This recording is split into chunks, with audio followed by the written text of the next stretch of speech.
Bonjour, aujourd'hui je vais vous parler d'une technique ou plutôt un concept qui s'appelle l'espace négatif. Et moi j'adore les images qui font une bonne utilisation de l'espace négatif. Pourquoi? Parce que je trouve ça très élégant, amusant, créatif, très impactant aussi. Et donc qu'est-ce que c'est que l'espace négatif? Dans l'art, l'espace négatif est défini comme la surface autour et entre le ou les sujets d'une image. Aussi simple que ça. Donc, l'exemple le plus connu ou le plus simple, c'est le vase de Rubens. Oui, ce vase qui se forme entre la silhouette de deux personnes qui se regardent l'une face à l'autre, et au milieu, on peut voir un vase pour mettre des fleurs.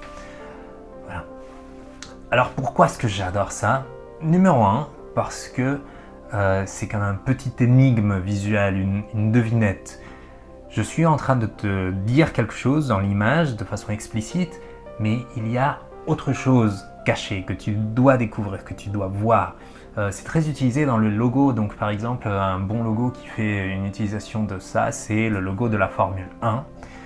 Il y a un très beau logo du zoo de Pittsburgh, il me semble. Oui, de Pittsburgh, où tu vois l'arbre, mais tu vois aussi le lion, le gorille. Et donc c'est pour ça qu'il y a toujours ce jeu de « je suis en train de te montrer une chose, mais découvre, vas-y, regarde-le plus à profondeur ». C'est un jeu de regarder ces images. Donc voici, je vais vous montrer quelques très bons exemples que j'ai trouvés, mais ce ne sont pas les seuls. Il y a cette illustration d'un artiste qui s'appelle Tang Yao Hong, qui est tout le temps en train d'utiliser l'espace négatif, et il nous montre qu'il ne faut pas avoir peur de jouer avec la taille des choses. Il y a aussi Batman contre le pingouin. Là, c'est très simple et c'est très beau, et on voit comment ça joue uniquement avec la silhouette. Et c'est pour ça que c'est puissant, parce que quand on joue seulement avec la silhouette, c'est beaucoup plus iconique. Quand on est capable de reconnaître quelque chose simplement par la silhouette, ça devient marquant immédiatement. Et aussi finalement la couverture de ce livre qui s'appelle The Kama Sutra, c'est un illustrateur qui s'appelle Malik Favre qui l'a fait. À nouveau, on joue qu'avec les silhouettes, et puis en ne disant rien, on dit tout dans l'image. Et puisqu'on est en train de parler de silhouette et de négatif, etc., vous savez quel personnage est carrément défini par sa silhouette? Zorro. Oui, avec sa cape, son chapeau et son épée, si vous voyez sa silhouette, c'est évident que c'est lui. Et ce qui est négatif là-dedans, c'est que c'est Jean Dujardin qui va le jouer à la télévision et pas moi. Alors que, évidemment, c'est moi qui a l'air mexicain et le rôle me va beaucoup mieux. Et donc, Jean Dujardin n'a pas encore répondu au challenge que j'ai fait. On doit se battre dans un duel d'épée pour le rôle de Zorro, pour savoir qui peut le jouer beaucoup mieux. Et peut-être qu'il a peur, peut-être, je sais pas, il n'a pas répondu. Donc si vous ne voulez pas que je me batte à mort avec Jean Dujardin pour le rôle de Zorro, vous pouvez encore signer la pétition sur change.org que je vais laisser en bas dans la description pour que ce soit moi qui le fasse. Ok, la deuxième raison pour laquelle j'adore l'utilisation de l'espace négatif, c'est parce que ça accentue le drame. Ça raconte une histoire, un conflit dramatique. Dans les images qu'on a vues, il n'y a pas vraiment une énorme histoire, mais ça commence à la raconter, par exemple avec Batman contre le pingouin.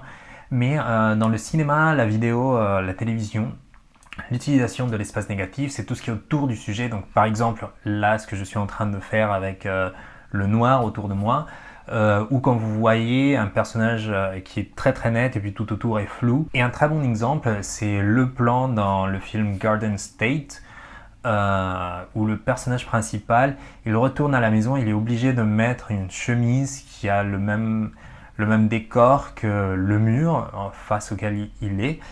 Et on peut voir comment il est pratiquement oppressé par le mur. Il n'y a que sa tête et ses bras qui sortent, qui ressortent. Et c'est bien évident que c'est une belle image, mais ce qui est encore plus impressionnant, c'est que ça nous montre comment il est enfermé dans cette maison, comment il n'a pas envie d'être là, il veut s'échapper, mais il est complètement oppressé. Il y a un autre très bon exemple, un court-métrage qui s'appelle Curve, sorti en 2016. Je vous laisse le lien dans la description de la vidéo pour que vous le voyez sur YouTube. Et c'est juste une femme qui est sur une falaise grise, comme une petite falaise, et tout autour d'elle, c'est du gris, gris partout, et elle va tomber dans la falaise. Et c'est très flippant, très bien utilisé, le suspense, le danger, mais l'image le renforce encore plus parce que tu vois le danger ou comment elle est opposée à cette masse qui va peut-être la faire mourir. Et très bonne utilisation de l'espace négatif. C'est très utilisé dans le cinéma de suspense. On peut le voir aussi, par exemple, une personne qui est en train de nager dans la mer, et puis on voit que la mer autour, tout bleu. Et puis c'est la mer qui s'oppose un peu, parce qu'il y a le requin qui peut arriver, ou tout genre de menace.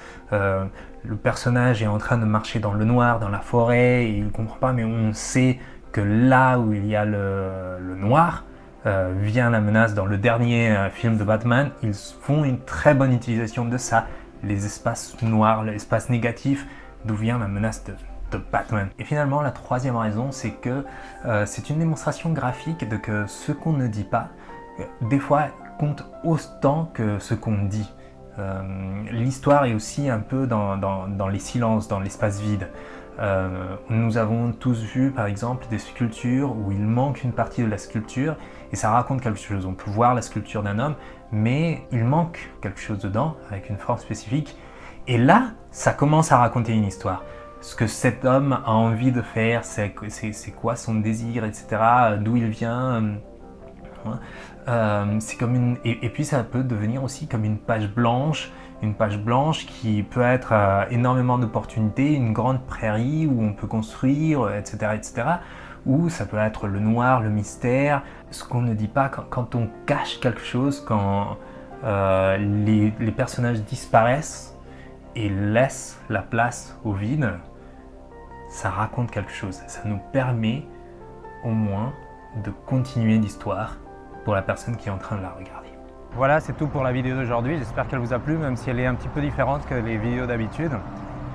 Et maintenant, je pense que peut-être quand vous regarderez un film ou vous êtes en train de raconter une histoire, ou on vous raconte une histoire, vous allez peut-être penser à ce qui n'est pas dit et comment cela raconte une partie de l'histoire aussi.